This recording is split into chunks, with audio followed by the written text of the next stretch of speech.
Ushering is going to be happening as well as we look at the Singapore Grand Prix. We're talking Formula One here on the Sports Desk, of course. So very good morning to you from the Sports Desk. We're talking all things Singapore Grand Prix. It is that beautiful night race. If you did not know, if you had not been watching Formula One until today, the Singapore Grand Prix is one of the most beautiful that you can find because the guys are racing under the lights, and it's happening from about 2 o'clock this afternoon South African time, and it's going to be a quite intriguing one because it's a peculiar looking starting grid. I say this because the Red Bull racing team that has essentially dominated every single race this season is not even sitting in the top 10 in terms of the starting grid for the Singapore Grand Prix. Max Verstappen, the runaway championship leader, he's in 11th. And his teammate, Sergio Perez, is going to be starting in 13th place. You've got Sir Lewis Hamilton, of course, who is still having signed a contract extension with Mercedes, looking for his 8th World Championship. He's sitting at least well over 200 points behind Max Verstappen. So that's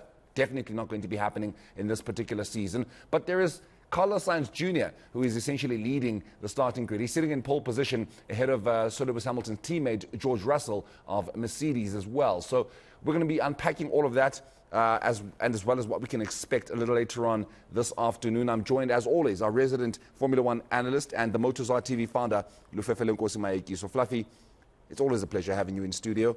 Thank you very much for coming through. Let's start right off the bat. Sainz Jr, it is a second straight race day pole position, and he's only been on the podium once.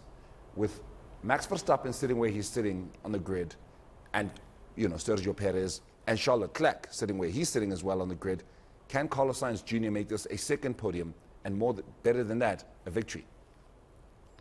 Hey, it's quite tricky, As you said, yesterday is qualifying. I honestly don't even know who's going to win the race today. I mean, your guess is as good as mine.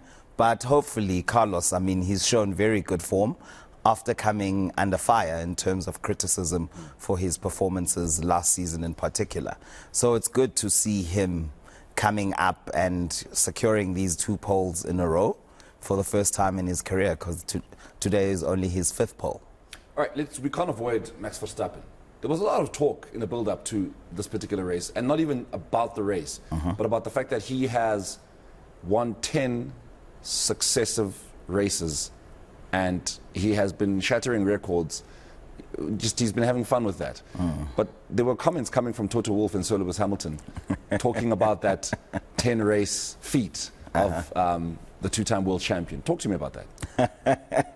I actually found that to be quite hilarious, to be honest, because the media houses that actually questioned Toto and Sir Lewis were trying to get them to say, this achievement, you have to take your hat off to it. That's a quote. So Toto Wolff, his response was, when asked by Ted Kravitz, he said that it's a good record, but for his drivers, because what Ted Kravitz actually said was, even your drivers in their peak were not able to achieve 10 wins in a row, even though the team got 10 wins in a row. So Toto says it's a little bit different with our drivers, because we had 2 drivers who were going against each other, and that broke the internet.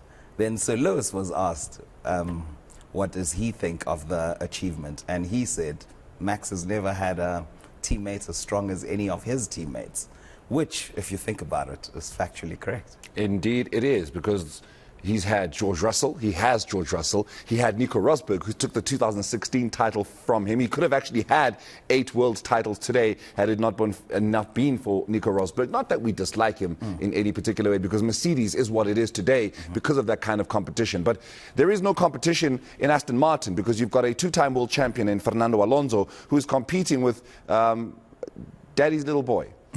And I say this in Lance Stroll because it needs to be fair to say that Lance Stroll only has that seat. Not that he's not a good driver professionally. He has gone through, the different stages that he needed to, but he is just not bringing in what he needs to with a car that has proven this season, at least, given how they started, to be an incredibly strong car. Lance Stroll, will Lawrence Stroll just really bite the bullet and let his son go and put in an incredibly experienced driver in that seat?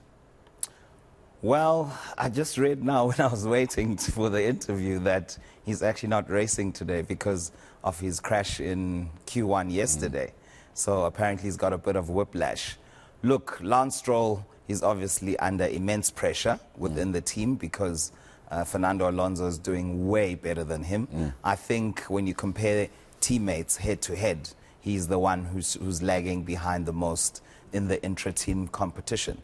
So for me, I think if Lawrence Stroll is a ruthless businessman and wants to succeed with this Aston Martin project, he can put Lance maybe next season as the reserve driver and then maybe reintroduce Sebastian Vettel. Then he's going to have 6 championships with these 2 drivers. And, you know, with Fernando and Sebastian, they can push each other, which will then help the team make another step forward as what we've seen this season versus last season.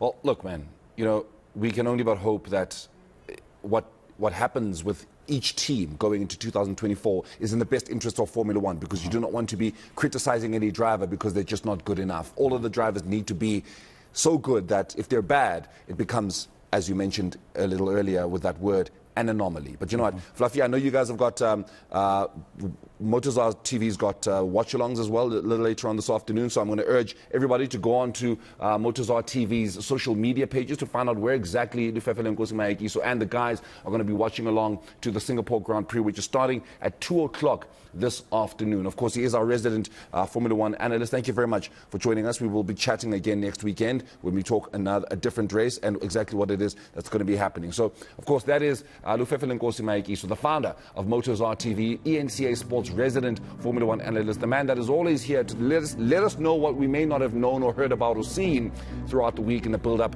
to race week. So you do not want to be missing this particular race and, of course, the conversation we're going to be having in the next week. But, of course,